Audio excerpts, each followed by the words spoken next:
Carl Jung. Quando se ouve este nome, a imagem que vem à cabeça é quase sempre a mesma, não é? A de um gigante da psicologia, aquele pioneiro que, supostamente sozinho, desbravou os mistérios da mente humana. Mas e se essa história não for bem assim? E se essa imagem do gênio solitário estiver, digamos, incompleta? A narrativa que quase todos conhecemos é essa, a do explorador solitário, o gênio que mergulha no seu próprio inconsciente e de alguma forma volta de lá com um mapa da alma humana. É uma história e tanto, quase mítica. Mas será que essa é a mesma história toda? Essa viagem monumental foi de facto feita a solo? Vale a pena olhar mais de perto, porque a verdade é muito mais rica, muito mais colaborativa e, honestamente, muito mais fascinante. Ok, vamos mergulhar a fundo nisto, porque por trás do mito do mestre solitário há uma realidade escondida. Há uma rede de intelectos, de personalidades que eles foram absolutamente cruciais para o trabalho e para o legado dele. A verdade é esta. Jung nunca esteve sozinho. Na verdade, ele estava no centro de um círculo de mulheres absolutamente formidáveis, tão brilhantes e tão influentes que o próprio grupo lhes arranjou uma alcunha digna de uma saga nórdica. Eram as Valquírias.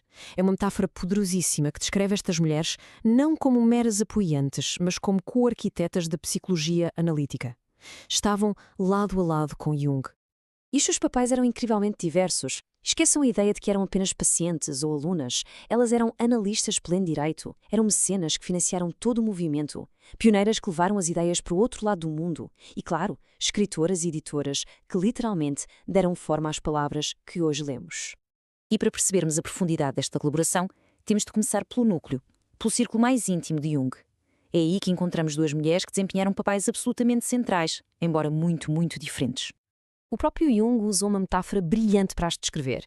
A sua esposa Emma era a fundação da casa, a estabilidade, o alicerce. Tony Wolff, por outro lado, era a fragrância da casa, a inspiração, a musa na exploração arriscada do inconsciente.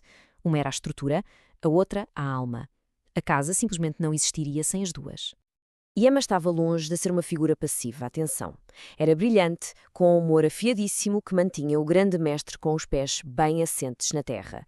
Esta pequena história mostra exatamente isso. Ela desafiava-o, garantindo que o seu ego não voasse demasiado alto. Mas o círculo não se fechava aqui, de todo.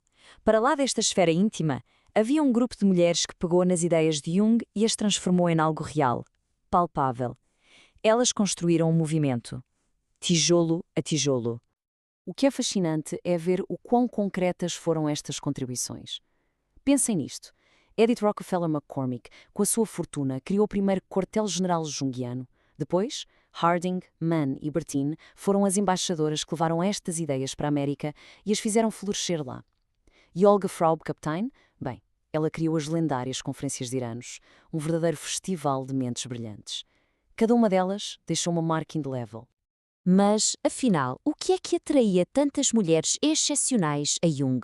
A resposta parece ir além da subpsicologia. Tem a ver com uma qualidade pessoal profunda, quase mística, que muitos à sua volta descreviam. Muitos descreviam-no como tendo uma qualidade de chama. E o que é um chama?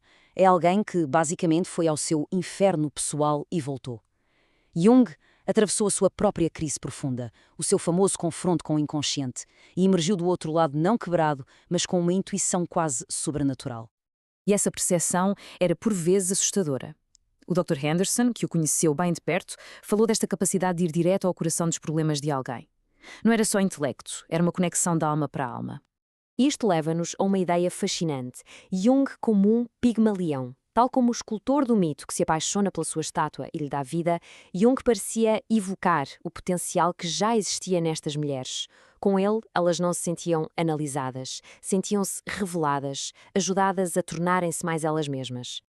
Portanto, o ponto crucial é este. O legado da psicologia junguiana não é a obra de um só homem. É o resultado de uma sinfonia de vozes. É uma criação coletiva.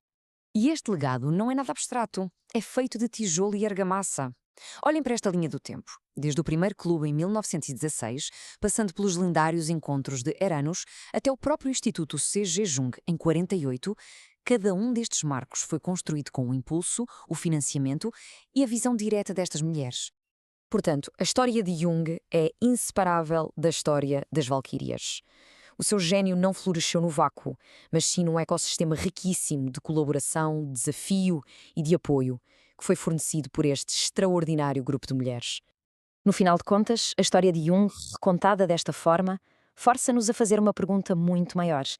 Se olharmos com atenção, por trás de quantos outros génios solitários da história, vamos encontrar colaboradoras e colaboradores esquecidos? Quantas mais histórias incríveis estão apenas à espera de ser contadas?